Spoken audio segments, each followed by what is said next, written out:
Most music you hear is built to be easy. A beat you can follow, a hook you can hum, something your brain figured out in the first 10 seconds.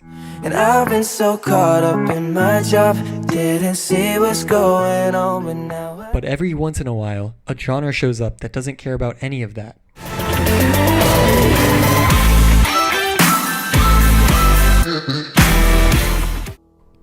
That genre is progressive rock.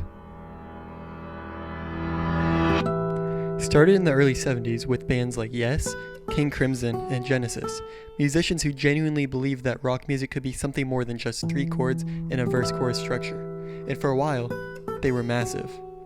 Arenas sold out, concept albums, 20-minute songs, the whole thing. Then punk showed up. Critics started to burn it all down, and the genre got basically deleted from the mainstream. For decades, progressive rock was a joke. The kind of music your weird uncle played too loud at Christmas. But here's the thing. It's back. It's bigger than it's ever been. Not on the radio, on your phone. A genre that got written off 50 years ago just became one of the most replayed corners of the internet. And I don't think that's an accident. So how does a dead genre come back? And why did it take the algorithm to do it?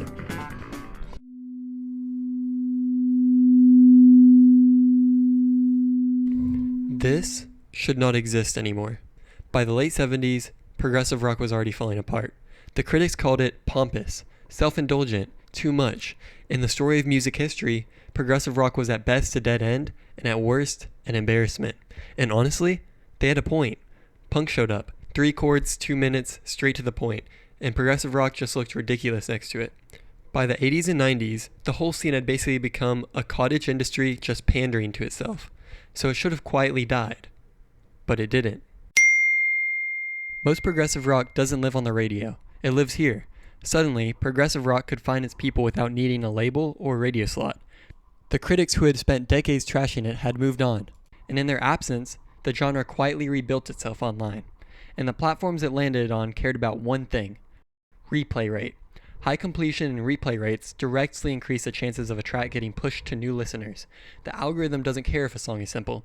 It cares if you come back. Okay, but why does this complex music get replayed?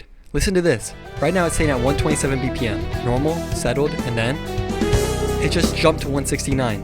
No warning, no transition. The floor moved and your brain had to catch up. That's the whole game.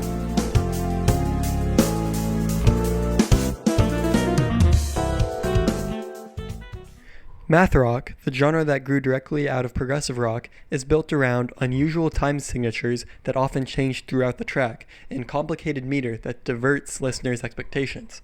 Your brain isn't relaxing into the groove, it's chasing it. And that chase is what gets people to hit replay.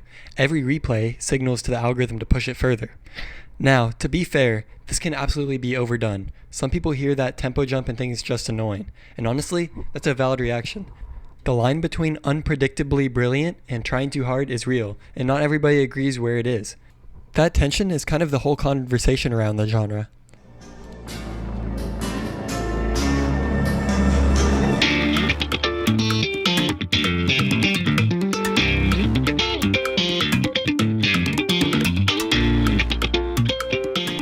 Look at what you're seeing. Close-ups of hands, clean backgrounds, carefully chosen outfits.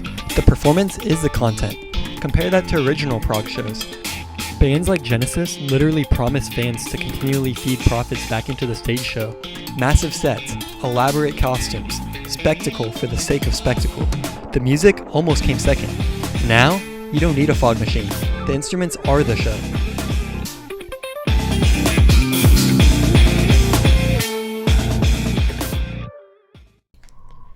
The critique since day one has been pretension was the enemy. Virtuosity could be an impediment of honest self-expression. But here's the actual story. CHON spent years in rooms that looked like this. No label, no singer. Just 2 guitarists and a drummer who was 11 years old when they started. Mario Camarena kept hearing the same thing. You'll never make it without a vocalist. Then, something shifted. Older progressive rock fans started showing up. Younger kids started showing up. People who had never touched a guitar in their life started showing up. Same music, completely different audience than anyone expected.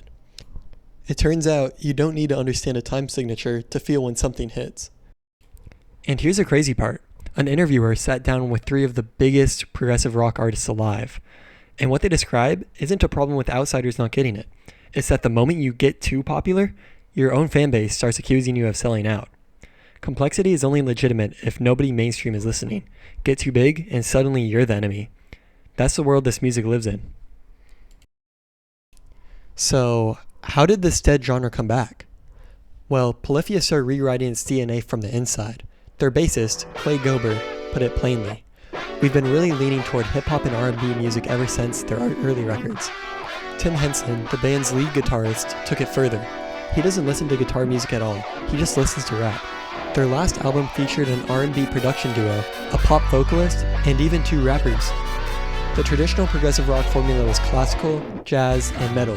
Polyphia swapped in trap percussion, hip-hop song structure, and pop hooks, and kept the technical guitar playing on top. Rock history is not linear, but cyclical, just an endless process of rediscovery and reappraisal. And streaming made that more true than ever. Niche genres that would have starved under radio now find exactly the audience built for them. Progressive rock didn't survive by staying the same.